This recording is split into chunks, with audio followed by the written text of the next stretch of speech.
मो स्टाइल रे आज चिकेन बनैबी जोटा कि मो हस्बैंड को बहुत पसंद और आपण मानक भी रेसिपी शेयर करुच्ची। मसला रे नहीं जाइए अदा रसुण धनिया काश्मीर रेड कलर मिर्ची तो फास्ट ताको ग्राइंडिंग करदेली। तो एबे चिकेन रे फाले लेंबू चिपुड़ दबा आ फ्रेश दही 2-3 चामच पकई दउची। आउ जे मसला ग्राइंडिंग करी रखथिली ताकू पकई दबा। हल्दी गुंड लूण लंका गुंड आउ हमर चिकेन मसला पकई दबा।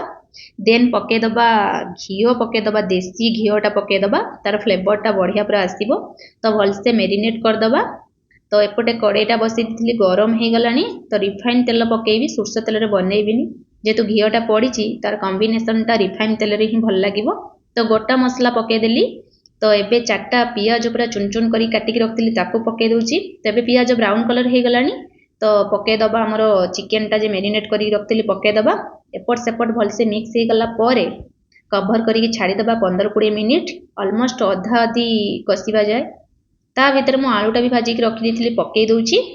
तो एपट सेपट मिक्स कर दे आउ टिके कसिबा जाए छाड़ दबा।